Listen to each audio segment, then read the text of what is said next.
YouTube? Welcome back to the channel.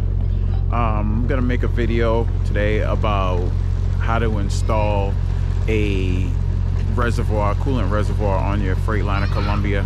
It's probably the same thing for the Corrado, the Sentry, maybe the Classic. They're all pretty much the same setup. I'm just gonna take you through the steps on how to do it. And here we go. Here's the new one I got. Like I said, my old one is nothing's really came with the new cap and everything. Nothing's really wrong with my old one. It's not leaking or anything, but as you can see, you can barely see the fluid in it. It's dirty as hell from when the oil cooler messed up and there was oil in there. It was still dirty before that, but it's really dirty now. So we're just gonna take that out. It's ugly. I don't like it. I'm not gonna throw it away just in case. Just don't throw away shit like that, but it's definitely getting switched. So the first thing you want to do is you want to come down here, and I believe this is an 11 milli or 12 milli, and get this nut right here to drain some of the coolant out of the truck. You don't need to drain all of it because the coolant reservoir is the highest point where the fluid is, goes down through here, you know.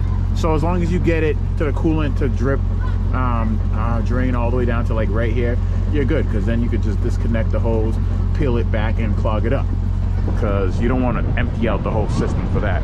So that's what I'm going to do right now.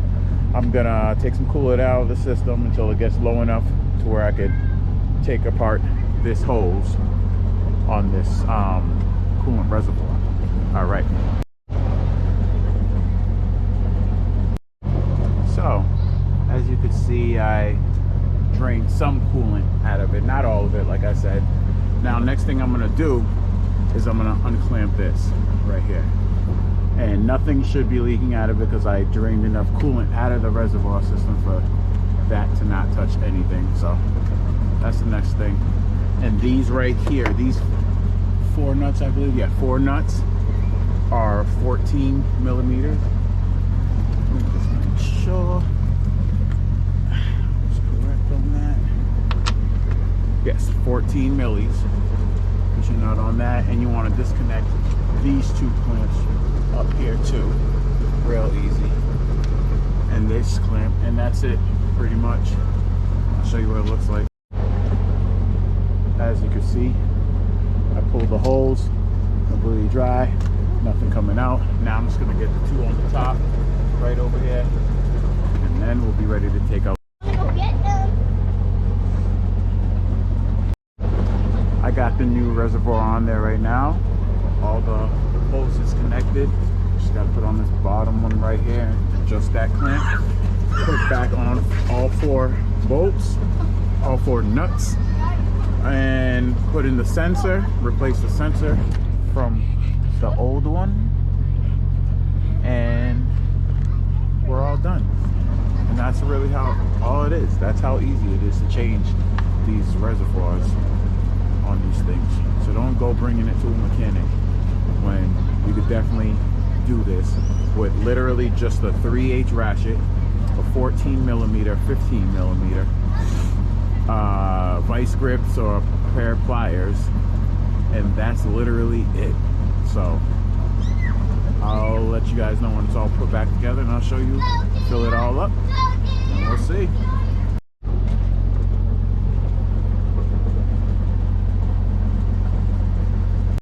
So everything is nice and fastened, all nuts, bolts tightened, sensors in, everything's clamped up.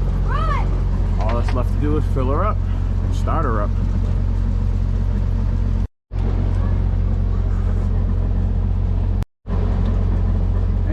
Are done. All the coolant is in the reservoir. Overfilled it a little bit. It's actually everything that came out of it right back in, but it'll go down. It's over the max right now, but it'll definitely go down once the truck is all warmed up and everything. So now we just got to start up the truck, and that's it. Bada bing, bada boom. We are all done. Thank you for watching the video. I hope it helped out somebody and made them not go out and spend some money on this, because this is one of those crazy jobs that you'll kick yourself in the butt for letting somebody handle for you. So I hope this helped somebody in some DIY stuff.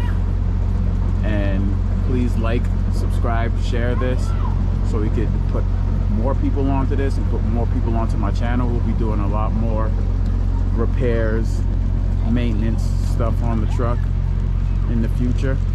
But that's all for tonight, folks. Be safe. Have a good night.